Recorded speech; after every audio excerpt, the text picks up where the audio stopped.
नमस्कार मित्रांनो, स्वागत आहे तुमचं फौजी महाराष्ट्राच्या आपल्या मराठी चॅनलमध्ये। मित्रांनो, आजचा जो व्हिडिओ आहे तो आहे की असिस्टंट लोको पायलट महाराष्ट्रातील खूप कमी विद्यार्थी या क्षेत्रामध्ये आहेत। कारण की मित्रांनो, आपल्याला ह्या गोष्टींची किंवा या भरत्यांची माहितीच खूप कमी मिळते। आत्तापर्यंतच्या अनुभवानुसार मित्रांनो, खूप कमी जे महाराष्ट्रातील विद्यार्थी मी रेल्वे खात्यामध्ये पाहिलेले आहेत।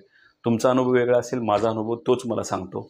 याचं कारण एकच आहे मित्रांनो की आपल्या महाराष्ट्रातील विद्यार्थ्यांकडे क्वालिफिकेशन आहे, टॅलेंट आहे, परंतु तिथपर्यंत जो जाणारा रस्ता आहे तो त्यांच्याकडे नाही आहे किंवा तिथपर्यंत कसं जायचं हे माहीत नाही आहे किंवा ती जी भरती निघते ती कशी निघते आणि कधी निघते हे सुद्धा माहीत नाही आहे। त्याच्यामुळे आपले काही विद्यार्थी ते चांगलं टॅलेंट असून सुद्धा अशा चांगल्या नोकऱ्यांपासून वंचित राहतात। तर हे सगळं तुम्हाला दूर करण्यासाठी, हा एक छोटासा प्रॉब्लेम तुम्हाला दूर करण्यासाठी एक सिंपल मी तुम्हाला एक रिक्वेस्ट करेन, सिंपल आपला चॅनल सबस्क्राइब करा, बाजूला असलेले बेल आयकॉन प्रेस करा। म्हणजेच काय, अशा प्रकारच्या नवीन नवीन नोकऱ्या, अशा प्रकारचे